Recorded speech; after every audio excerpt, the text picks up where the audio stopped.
In a matter of weeks, Keller Williams has been hit with 7 class action lawsuits, and there's no signs of slowing down. Now, we've done a video about this particular topic a couple of days ago, and at that time, it was 2, maybe it was 3, but it was for sure 2 class action lawsuits that had been brought. Now we're up to 7. So by the time the summer hits, who knows how many we're going to go into, but we're not going to continue covering it when the 8th, the 9th, and 10th hits, because that would just be way too redundant. We're going to cover it when, this either the class action suit actually goes through and it goes into a class action status, or something major happens in that regard. But I thought this has much bigger legs than even I realized. So we're going to go and analyze and see what's going on right now as it pertains to why this is even happening and what this could mean for Keller Williams. So list of lawsuits against Keller Williams continues to grow. Let's read. Keller Williams, and this article's courtesy of housingwire.com. Keller Williams was named in yet another class action lawsuit that contests alterations made to the brokerage's profit share program. There are now 7 class action lawsuits against KW that changed the company's profit share program in the past weeks. Then they go on to name everybody that has filed suit, that has brought this to KW's attention. A lot of them are filed their complaint with the same attorneys. So I guess there's some cost savings in that regard. But I would venture to guess that these agents, very similar to the plaintiff suits that happen for the commission side, NAR, and all the commission issues, I would venture to guess that these agents and their attorneys are working on a contingent, not a contingency base. Essentially, they get paid if there's something that happens. Yeah, I guess a contingency basis. Is that right? I forget what that's called. But anyway, in February 2020, KW introduced a more restrictive policy to its profit share program. It stated that associates who joined the brokerage on or before April 2020 and subsequently jumped to a competitor would lose their revenues from the company's lifelong revenue program.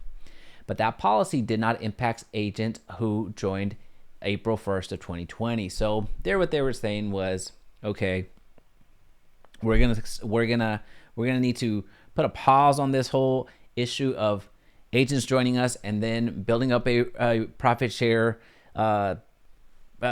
revenue in some way, and then jumping ship and competing against us, and then either trying to do the same thing over and over again, so they're double dipping, or trying to recruit agents away from us and essentially losing agent count. So that was a way to kind of cut that off at its head, because I guess apparently they hadn't really thought about that before, or maybe they had thought about it, but they hadn't really enforced it in the way that they should have. So previously, agents that left KW and joined EXP, Real, LPT, Epic, essentially when other brokerages that operated a similar model like KW, where they became more formidable foes, entered the industry, that's when KW said, all right, well, we need to do something about this, because we're losing way too many agents to those individuals that are still getting paid by us and are going out there and competing against us. So I don't blame them. By all means, as a company, I do not blame KW for doing that. What becomes problematic is what happens here shortly. The change introduced in 2020 also extended the wait period to become a vested member. But in August of 2023, so 3 years later, during KW's Mega Agent Camp event in Austin, the company's International Associate Leadership Council voted to revise the profit sharing distribution policy. Under the updated policy, vested agents, so these are folks that have already met all the criteria, they've done everything that they were supposed to do at that point in time when they were actually fulfilling the responsibilities that they were asked to do, who joined before April 2020 and had actively, let me rephrase that, under the updated policy, vested agents who joined before April 1st, 2020 and actively compete with KW brokerages would see their profit share reduced from 100% to 5%. So essentially, that whole benchmark or that cutoff period of 2020 and before, that was retroactively changed. So it went from, all right, agents that are participating in this profit share, that are still receiving profit share and have jumped over to competing brokerages. Well, now we're not going to say it's going to zero, because I would guess that would probably be, I would guess that it being such a drastic drop, I don't think they could have given them zero. I feel like that was probably a calculated risk, because why would it go from 100 to 5%? If you wanted to make it stick and impactful or whatever, you could drop it from 100% to 50%. Like, that would be a significant reduction. For it to go to 100% to 5%, that's just so drastic. You might as well put it to 0%.